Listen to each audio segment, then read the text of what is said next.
All right, once more into the breech.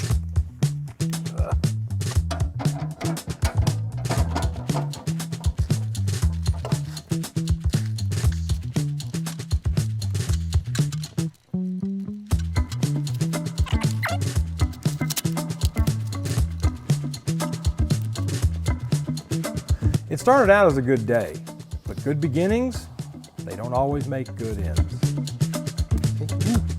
Hello. Ah! I feel like that guy from that does the electrical stuff. So we know that the battery works. All right, so I need to hook up, should have everything hooked up. I'm gonna make sure these are all tight, come back in with a 1/2 inch, and then we're gonna try to start it.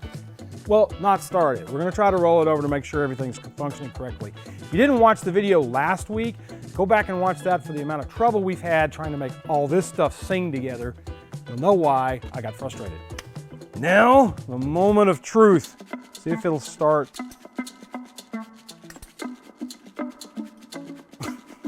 That's the switch though.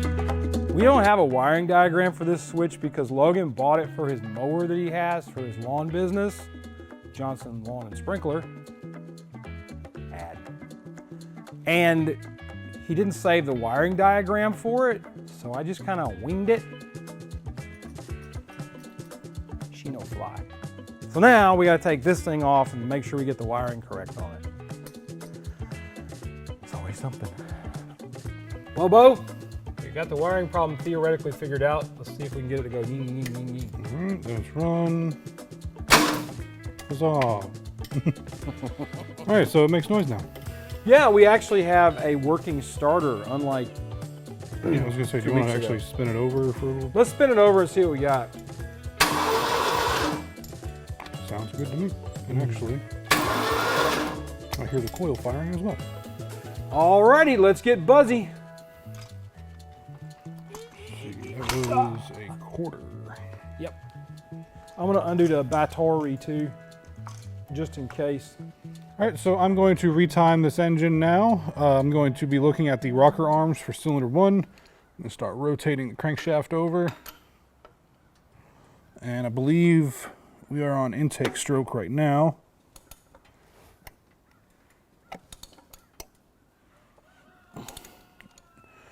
So the intake's coming up, so I believe we're on compression. I'm gonna stick a small screwdriver down the cylinder so I can feel when the piston comes around. There's our timing mark coming up.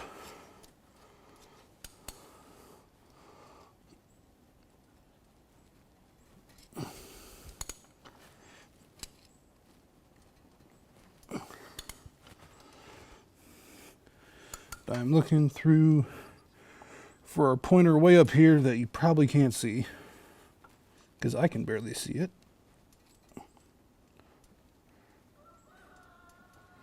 All right, and that is TDC. All right, so we are now on cylinder 1 TDC compression stroke. We are good to go ahead and stab the distributor in. All right, real quickly before we stab this thing off in here, when you're doing a Ford distributor, factory correct is to have the distributor sitting with the vacuum canister straight. It should come straight out. Under most circumstances, I don't know if there's any time when I've ever seen one that it's not supposed to be that way. And then your rotor here is going to be pointing kind of at or between 6 and 7. So you're going to be right here, or want to be about right here when you put the distributor in the block. And this is going to need to be pointing right at, like I said, roughly 6 or 7. Most of the times if you get a Motorcraft cap, have you got the cap with you still? No, it's over there. Okay, if you have a Motorcraft cap, the one I'm showing you right now is the one we're putting on this car. So that's going to need to be, number 1 is where it's at. In other words, that's going to be, it shows you number 1. So Cam's going to stab it off in here. He's going to give you a couple tips and tricks on how to do that. And then I am going to go and do something else. All right, so I've got the long quarter drive that I use to prime the oil pump just to rotate the drive shaft if I need to. Take this, set it down and see where it lines up the first time.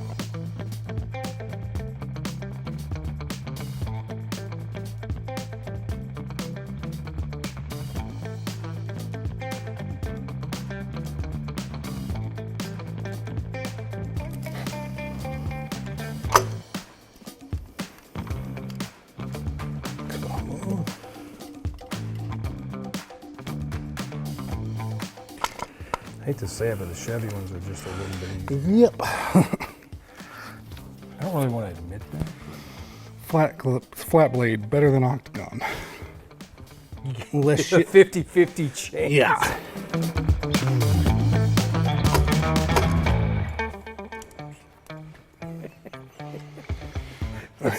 That's the frustration stab. So it's pointing basically, let's make sure we are where we want to be.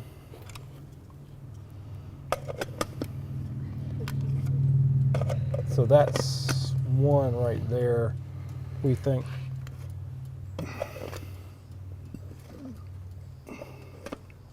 It may be over here, but if we time it, we're going to need to pull it to there some.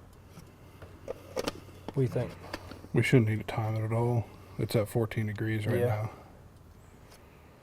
All right, bump it, see what we do. We can always undo everything. All right, so when you're doing this, just turn it over slowly and keep downward pressure. There it goes. Yay. Much easier. And now the real question is, where's the hold down? All right, so I'm gonna do one real thing quickly before we do. We got our plug wires on here. We had to pull the plug wire off of our wagon in order to get a coil wire on it. But when you're setting something like this up, be real careful when you're going out and looking for firing orders on a Ford small block, because anything from a 302 on up, there is the HO firing order and then there is the standard firing order. Since this is an older cam, we got a cam for a 77 era vehicle. The firing order on this thing is not the HO firing order, it's the standard firing order. Always check that before you do your first initial start. Make sure what cam you have, make sure what the firing order for the cam is, and then you can go ahead and plug away and do it. We actually mistakenly wired this one up to an HO firing order, so we're going to change this, and then we should be able to go to start. So we had to go in and replace the carburetor. That other carburetor sat around too long, so we had to just take it out. I'm going to have to rebuild it before we put it on Kylie's car. This is a known good running carburetor, an Edelbrock that we had on this Gran Torino. So without further ado, Hail Mary, full of grace. Hit it. All right. Now you're going to want to run this engine from initial start up to 2,000 RPM for about 20 minutes. Ready to go live? Yep. Fire in the hole. Go.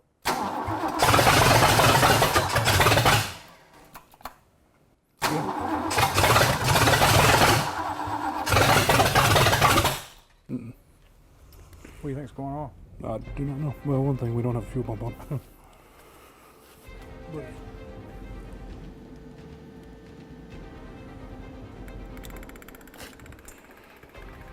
12.6. try it. I think it needs more timing. 11.9 again. All right. Let's get started.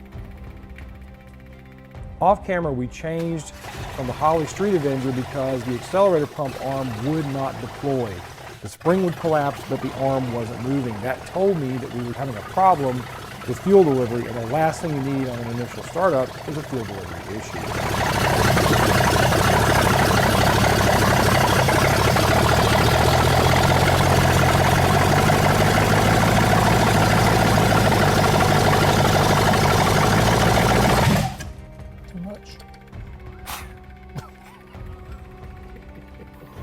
It's even upset. I want to let that sit for a minute, pull up a full charge. But we need to reposition that distributor because we're going to run out of room here in a second. I mean, we're not going to leave it in there. Yeah. Was the tack working, do you know? Yeah, tack's working. Okay. I wasn't paying attention to this one, but this one was coming up. We were at about 1,500 RPM at one point. Right there at the end, it was running pretty clean. Yeah. I don't know what, did it just? I was like 25% throttle. Okay. It should have been a little bit more.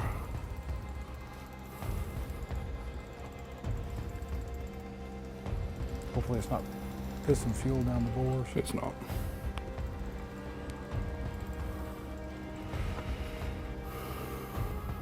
Try it again. Sure. Or 12.8.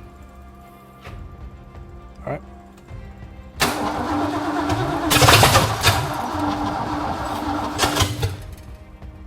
That's too much. Unfortunately, this would not be the last carburetor change we would make. We would move from here to the Edelbrock you see here in the near future, and then finally to an Autolite 4100 from the F100 pickup truck that we knew ran and had been recently rebuilt. That proved to be a good carburetor, but that really wasn't our problem. Something, right?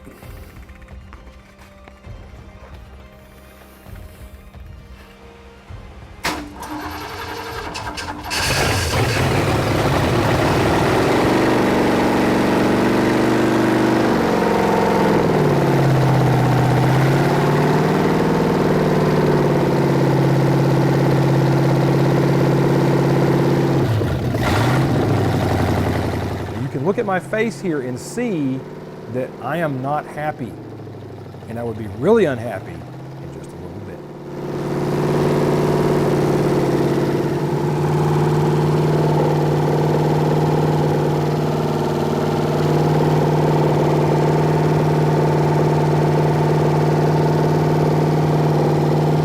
Tommy's a little hot.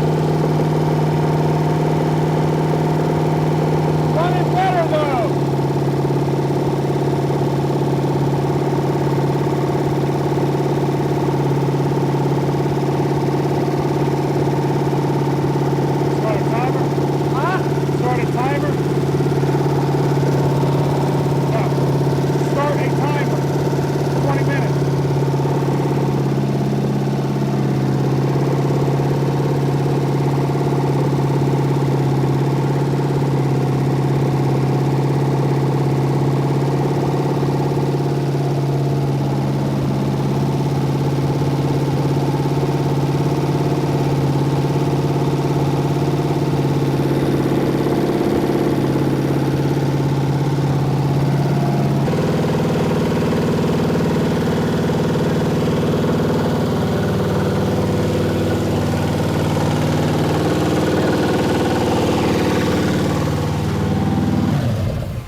Did you kill it?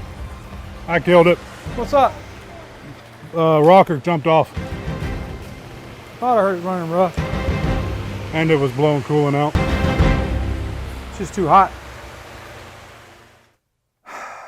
So what's happened here, I mean, this is day 2.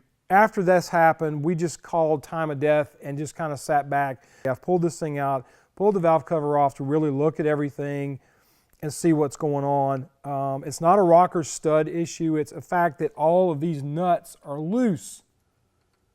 Now, I know Cam well enough to know that when he tells me that he tightened all this stuff up, I believe him. And he said that it did exactly what it's supposed to do. There was interference on these studs as the nuts were going on, which tells me that there's a problem with the nuts, that they probably need to be replaced. This is honestly the first time that has ever happened to me. I have done probably 6 of these engines, the 260 all the way up to 351 Windsors. Never had this problem before. Reused my rocker nuts, no issues. I have learned a lesson on this one because we should have probably replaced them. The price on them is not that much money in comparison to the safety they would have provided for us to be able to get this thing up and running the way it's supposed to. You're supposed to run the cam in for 20 minutes. We only got 5. You saw us starting to run it in. That time space, I crunched the film down a little bit, but that was about 5 minutes of run time. We are hoping that we don't wreck a lifter or flat spot a cam with what was going on there. Timing was a little bit too hot, but we were trying to figure out why the engine wasn't running right. So we were very concerned when we were working. You just couldn't hear it because with the uncorked exhaust and fans running, it just overpowers the mics and you can't hear a lot of what we say. So all that being said, we have run into an issue here where we're going to have to wait until next week to finish this up, and then we are done with this thing for a little while. The next thing on this setup is going to be putting this engine in Kylie's 67 Mustang along with the 4R70W, and we're going to cover that, but it's going to be probably after the first of the year. Also, you'll notice I have a different carburetor on here yet again. Overnight, I rebuilt the carburetor. There was a bunch of gunk in here from the bad fuel that we left in here. So I rebuilt this carburetor, so when we do our restart, we will be starting this thing up with the carburetor that goes with it. And I'm doing a couple other funky little things about making a throttle setup so Cam doesn't have to stand there for 20 minutes holding the throttle open to 2,000 RPM. Next week, we're going to kind of go over how I make all that stuff, plus a couple of other things. But for this week, we're done.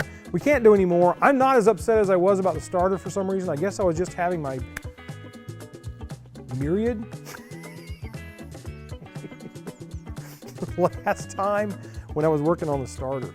So do me a favor, be kind to each other, love on each other, treat each other nice. You guys have a great week, and we'll see you next time on Autorestomod. Cam and I, yesterday, very upset.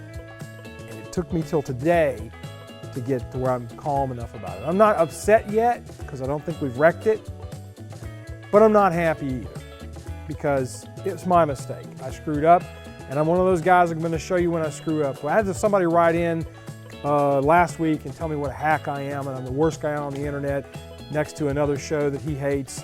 So, and then he disappeared and he hasn't responded to my request for him to come down here and show us how he would do it. I don't know why. Come on down. If you think we're hacks, come on down and show us how to do it. I'd love to have you down here. Anyway, that's it. I'm gone. Beer time. Peace.